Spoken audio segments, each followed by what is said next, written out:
تاریخ اسلام کے سپہ سالاروں میں تغرل اور ارطغرل، جنہیں ترکی زبان میں تغل اور ارطغرل غازی بولا جاتا ہے، کا نام سنہری حروف میں درج ہے۔ تاریخ کے اکثر طالب علم اس غلط فہمی کا شکار ہیں کہ تغرل اور ارطغرل شاید ایک ہی شخصیت کا نام ہے جو مختلف طریقے سے لکھا اور پکارا جاتا ہے، مگر دلچسپ بات یہ ہے کہ تغرل اور ارطغرل دو مختلف سپہ سالار ہیں جن کی تاریخ پیدائش میں 200 سال کا فرق ہے۔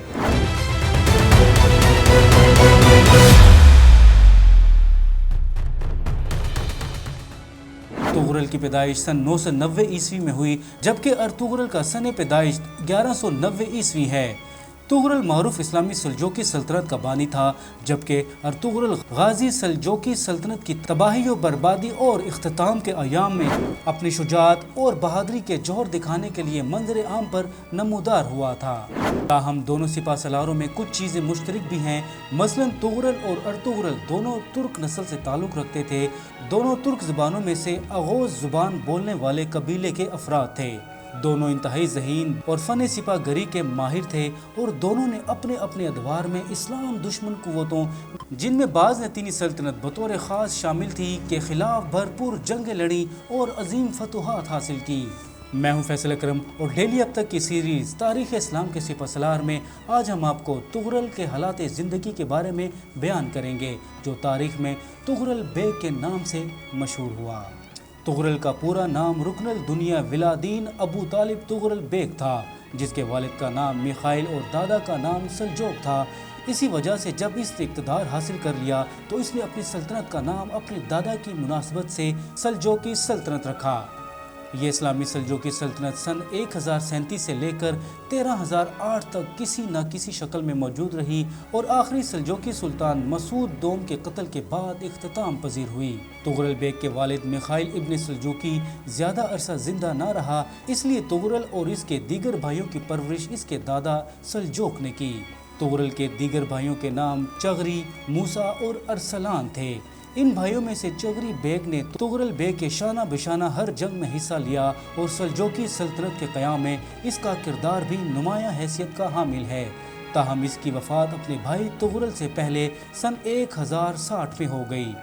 تغرل بیگ ایک ترکمان تھا جس نے دیگر ترکمان جنگجوؤں کو یکجا کر کے ایک بڑی فوجی قوت حاصل کر لی اور مشرقی ایران کے علاقوں پر لشکر کشی کر دی، جس کے نتیجے میں اس نے مشرقی ایران کا ایک بڑا حصہ زیر قبضہ کر لیا، اور بعد ازاں پورے فارس کو فتح کر کے اپنی خود مختار حکومت کی قیام کی راہ ہموار کر لی۔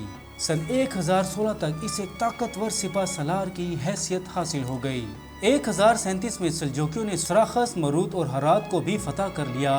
خراسان کے دیگر علاقے بھی ایک ایک کر کے سلجوکیوں کے قبضے میں آ گئے، اور جب تغرل بیگ نے نیشا پور پر قبضہ کر لیا تو اس نے اپنے آپ کو سلطان آف خراسان قرار دے کر ایک مکمل خود مختار حکومت کا اعلان کر دیا۔